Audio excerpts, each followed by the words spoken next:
நெமிலி அருகே கீழ்களத்தூர் கிராமத்தில் கிராம சபை கூட்டம். எஸ்ஜேசி பெருமாள் பங்கேற்பு. ராணிப்பேட்டை மாவட்டம் நெமிலி ஊராட்சி ஒன்றியம் கீழ்களத்தூர் கிராமத்தில் காந்தி ஜெயந்தி முன்னிட்டு கிராம சபை கூட்டம். ஊராட்சி மன்ற தலைவர் எம்.வி. குமார் அவர்களின் தலைமையில் ஊராட்சி மன்ற துணைத் தலைவர் தேவி விஜயகுமார், ஒன்றிய பற்றாளர் ஜெயந்தி முன்னிலையில் நடைபெற்றது.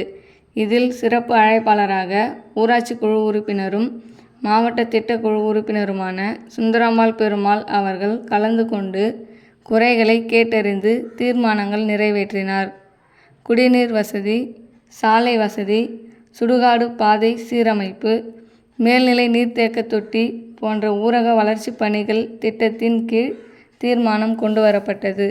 இதில் நெமிலி மத்திய ஒன்றிய திமுக செயலாளர் எஸ்.ஜே.சி. பெருமாள், நெமிலி மத்திய ஒன்றிய துணை செயலாளர் வெங்கடேசன், வேளாண்மை உதவி அலுவலர் செந்தில், கிராம நிர்வாக அலுவலர் ஆனந்தராஜ், ஊராட்சி செயலாளர் சுரேஷ், நெமிலி மத்திய ஒன்றிய சுற்றுச்சூழல் அணி அமைப்பாளர் முரளி முகேஷ், சதீஷ், கழக நிர்வாகிகள் சிவராமன், இளங்கோ, கார்த்தி மற்றும் வார்டு உறுப்பினர்கள், பொதுமக்கள் இதில் கலந்து கொண்டனர்.